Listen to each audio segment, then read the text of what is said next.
नमस्ते बच्चों, आज हम आपको सेब या घोड़ा की कहानी सुना रहे हैं। आइए सुनते हैं ये कहानी। एक बार एक राजा की यह जानने की इच्छा हुई कि राज्य के लोगों की घर गृहस्थी पति से चलती है या पत्नी से। इसके लिए उसने एक सर्वे कराया। राजा ने ऐलान कराया कि जिसके घर में पति का हुक्म चलता हो उसे मनपसंद घोड़ा इनाम मिलेगा। जिसके घर में पत्नी की सरकार हो वह एक सेब ले जाए। एक के बाद एक सभी सेब उठाकर जाने लगे। राजा को चिंता होने लगी, क्या मेरे राज्य में सभी सेब वाले ही हैं?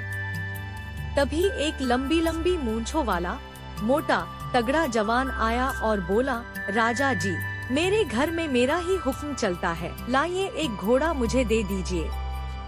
राजा खुश हो गए और कहा, जाओ अपना मनपसंद घोड़ा ले जाओ। जवान काला घोड़ा लेकर रवाना हो गया। घर गया और फिर थोड़ी देर में दरबार में वापस लौट आया। राजा ने पूछा, क्या हुआ, वापस क्यों आए हो? जवान ने कहा कि महाराज, घरवाली कहती है काला रंग अशुभ होता है, सफेद रंग शांति का प्रतीक होता है, तो आप मुझे काले घोड़े की जगह सफेद घोड़ा दे दीजिए। राजा ने कहा, ये घोड़ा रखो और सेब लेकर जाओ। इसी तरह रात हो गई। दरबार खाली हो गया। लोग सेब लेकर चले गए। आधी रात को महामंत्री ने दरवाजा खटखटाया। राजा ने कहा, बोलो महामंत्री, कैसे आना हुआ? महामंत्री बोला, महाराज, आपने सेब और घोड़ा इनाम में रखा, इसकी जगह एक मन अनाज या सोने की मोहर रखा होता तो लोग कुछ दिन खा सकते थे या जेवर बनवा सकते थे। राजा ने कहा कि मुझे तो इनाम में यही रखना था, लेकिन महारानी ने कहा कि सेब और घोड़ा ही ठीक है, इसलिए वही रखा। इस पर महामंत्री ने तपाक से कहा, महाराज, आपके लिए भी सेब काट दूं?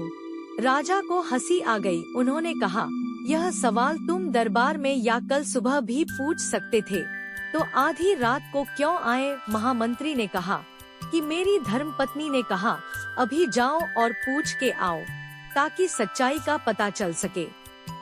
तभी राजा ने महामंत्री की बात काट कर कहा, महामंत्री जी, सेब आप खुद ले लोगे या घर भेज दिया जाए? इस बात पर महाराज और महामंत्री दोनों ही जोर से हंसने लगे। अगर आपको यह कहानी पसंद आई हो तो कृपया लाइक करें और अपने दोस्तों के साथ शेयर करें।